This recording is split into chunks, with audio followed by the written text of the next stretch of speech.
अब आपको एक अनहोनी सुनाते हैं। हमारे एक भक्त हैं, ये पहले कबीर पंथी थे, उस नकली कबीर पंथ में लगे हुए थे। भक्त पुरुषोत्तम दास और वो बेटी डिंपल इधर आए, एक बार बुला लो उनको। ये पहले भक्त पुरुषोत्तम दास कुरुक्षेत्र से, ये पहले लहर तारा तालाब पर जो खरसिया गद्दी से आई हुई एक नकली गद्दी बनी हुई है, वहां से ये उपदेश लिए हुए थे और ये कई पीढ़ी से कबीरपंथी थे। इनके पूज्य पिताजी भी वहीं पर से उपदेशी थे और इनका परिवार भी। और काशी वाले वो वहां के आचार्य थे, इनके घर पर आते थे, बड़ी सेवा इनकी पूजा करते थे। एक दिन कुछ समय हमारी वहां सीढ़ी चली थी कुरुक्षेत्र में, 1 महीना चली थी, क्योंकि हमने वहां सत्संग करना था। 1 महीने में भी उन्होंने बंद करवा दी, जिनकी रोजी रोटी बंद हुई थी। इन्होंने वह सीढ़ी सुन ली एक दिन, इनके तड़फ उठी कि भी ये ज्ञान तो हमने कभी सुना नहीं और हमारे गुरु लोग तो ये बताते नहीं, हर कबीरपंथी कहलाते हैं। तो ये कहता मैं सोच ही रहा था कि कभी संत कहाँ मिला है, कैसे मिलूं।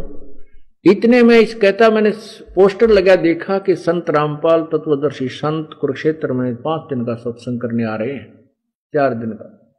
कहता मैं गदगद हो गया। इन्होंने सत्संग सुना, सत्संग सुनते ही उसी दिन पूरे परिवार समेत इन्होंने उपदेश ले लिया।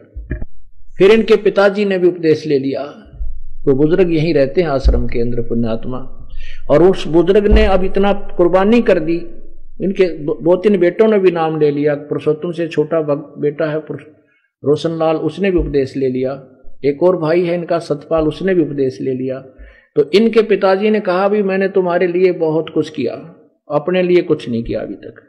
तुम्हारे लिए मैंने 10-10 किले यानी 50-60 किले और बना कर दे दिए बेटा। और अब मुझे पता चला कि मैंने कुछ दान पुण्य कुछ किया वहां पर, तो ठीक कुपात्र को कर दिया, वो संत सही नहीं थे।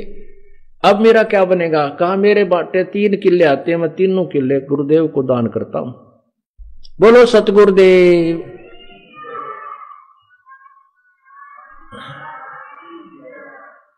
फिर उनके छोटे पुत्र रोशनलाल ने कहा पिताजी 7 मेरे हिस्से में आते हैं, वो 7 मैं भी गुरुदेव के नाम दान करता हूं। बोलो सतगुरुदेव।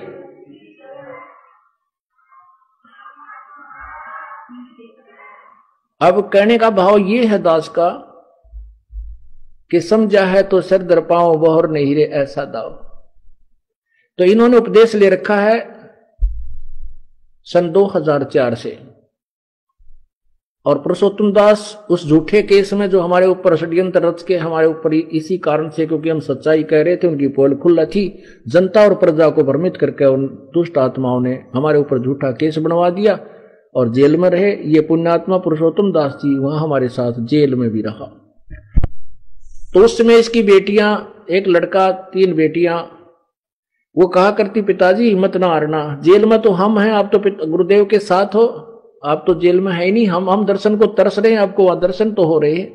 ये छोटी छोटी बेटी, इतना उत्साह था इनके अंदर, इतना ज्ञान था, अपने पिता के भी धैर्य को बढ़ाया करती थी।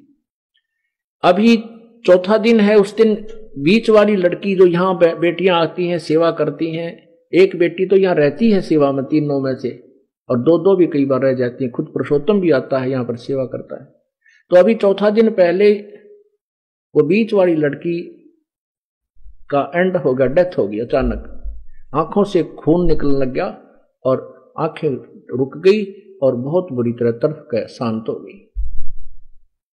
पुरुषोत्तम भगत जी कह रहे हैं कि मैं देखकर इसकी दशा को समझ गया कि ये खत्म हो चुकी है। पहले इसकी मां मरी थी, वो भी ऐसी स्थिति में थी, कति खत्म हो चुकी थी। सब डॉक्टरों को उसको दिखाया था, डॉक्टरों ने कोई उसका बचाव नहीं कर सके। उसी स्थिति में यह आ गई है और अब मैं इस लड़की को कहीं नहीं दिखाऊंगा। दूसरा मन में यह आता है कि लोगों को मैं कहता हूं कि हमारे परमात्मा कबीर जी में इतनी शक्ति है, वो मुर्दे जीवित कर देते हैं। और आज लोगों को पता चलेगा तो मेरे क्या कहेंगे मुझे कि तू इतने डींग मारता फिर, आज तेरी बेटी मर गई, तेरे भगवान ने क्यों नहीं बचाई। कहता मैं बाहर आके आंखों में आंसू आ गए और हाथ पांव फूल गए। फिर मैंने यहाँ आश्रम में टेलीफोन मिलाना चाहा कि गुरुदेव से बात करूं, वो हमारे नंबर बदल गए थे, वो नहीं मिल पाए। तो कहते इतने में वो लड़का आया भाग्या कि पिताजी आजा, बहन वापस जीवन आ गया इसका। एकदम उसने सांस लिया और उठ खड़ी हुई। लड़की कहती है कि मुझे पता नहीं कहाँ ले गई थी, और मैं कहने लगी मैंने तो अपने गुरुजी के पास जाना, मैं तुम्हारे साथ नहीं रहूंगी। इतना कहकर वो अपना सत सुकृत ये करती हुई और आंखें खुल गई, जय बंदी छोड़ करती हुई, और लड़की जीवित होगी। बोलो सतगुरुदेव।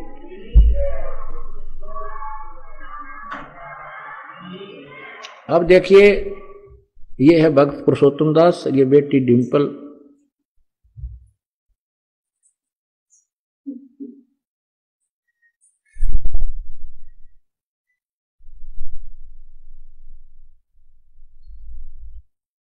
ये भक्त पुरुषोत्तम दास जी और बेटी डिंपल।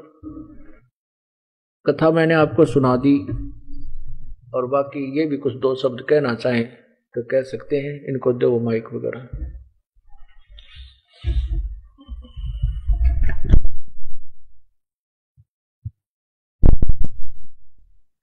सतपुरुष बंदी छोड़ सतगुरु रामपाल जी महाराज, कोटि कोटि प्रणाम। आप कबीर परमेश्वर के अवतार इस रूप में आए हुए हैं। हम सभी आत्माओं की भलाई के लिए दिन रात मेहनत कर रहे हैं, लेकिन हमारे को ये जोत स्वरूपी ये मन हमारे को फिर भी मानने नहीं देता। सदगुरु आपने ये जो अभी बात सुनाई ये बिल्कुल सत्य है। मैंने तो आज छोड़ दी थी कि ये लड़की अब जा चुकी है, अब तो सदगुरु ही इसको बचा सकते हैं। तो सदगुरु मैंने हृदय से प्रार्थना करी, परमात्मा आपसे विश्वास कम हो जाएगा लोगों का, आप दया करो। तो सदगुरु आपने इसको 5 मिनट के अंदर दोबारा फिर जिंदा कर दिया। देव की जय। बंदी छोड़ सदगुरु रामपाल जी महाराज की जय। बोलो बंदी छोड़ कबीर परमेश्वर जी की जय। सत साहिब। हाँ,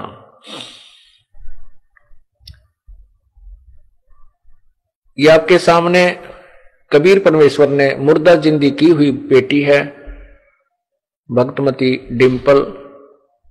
पुण्यात्माओं, हम सुना करते पहले कि कभी सतयुग आदि में भगवान के कोई ऐसी कहानी सुना करते थे।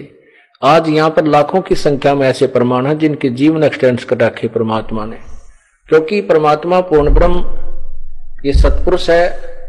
कहते मासा घटे ना तिल बदय विद ना लिखे जो लेख, और साचा सतगुर मेट कर ऊपर मार दे मेघ।